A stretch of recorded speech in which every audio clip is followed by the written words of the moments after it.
La croix nous révèle prophétiquement la victoire du Fils de Dieu sur l'ennemi et sur toutes ses œuvres. Le Fils de Dieu apparut pour détruire les œuvres du diable.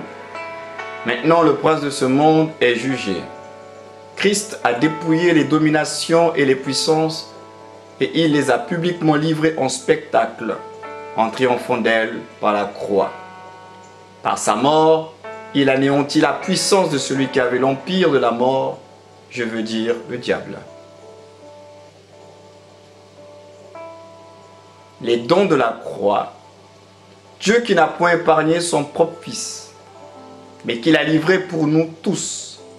Comment ne nous donnera-t-il pas aussi toutes choses avec lui, selon Romains 8, 32.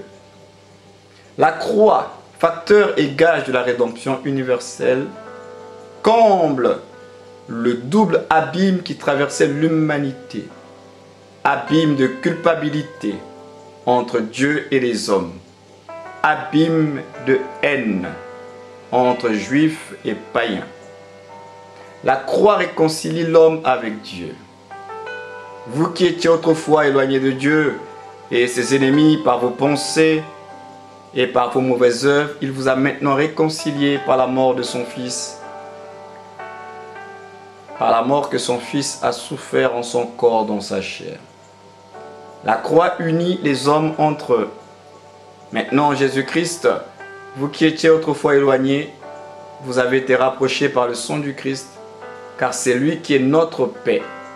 Lui qui des deux peuples en a fait un seul, et en détruit le mur de séparation, inimitié qui les divisait.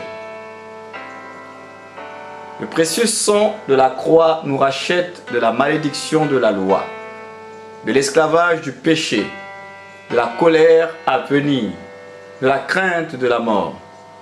Et le précieux sang de la croix nous donne le pardon, la purification, la justification, la sanctification, la paix, un libre accès dans le sanctuaire, la victoire, la vie éternelle. Les exigences de la croix.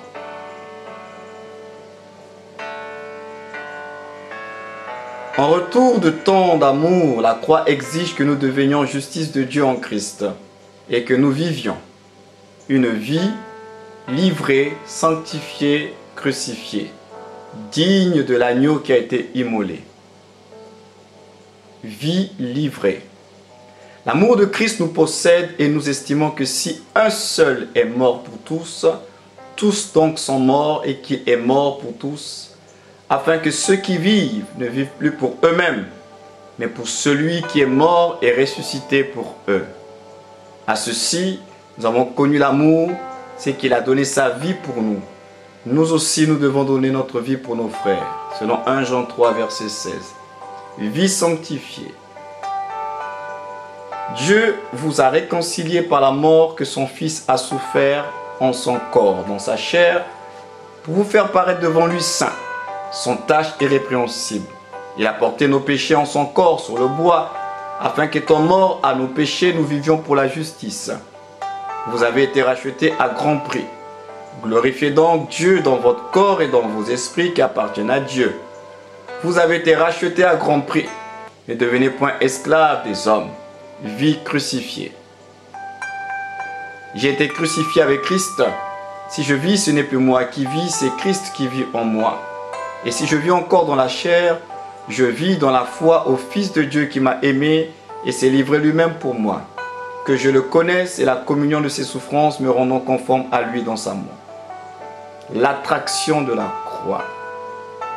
La croix a de tout temps exercé sa puissance d'attraction sur toute âme désireuse d'avoir la paix avec Dieu. Quand j'aurai été élevé de la terre, dit Jésus, j'attirerai tous les hommes à moi. Cette prophétie attend encore son plein accomplissement. Mais sitôt que fut dressée la croix, elle a commencé à se réaliser par la conversion du brigand de la croix et celle du centenier romain, et sa réalisation se continue jusqu'à ce jour pour toute âme qui se laisse vaincre par le jugement et la miséricorde du Dieu d'amour. Que Dieu vous bénisse.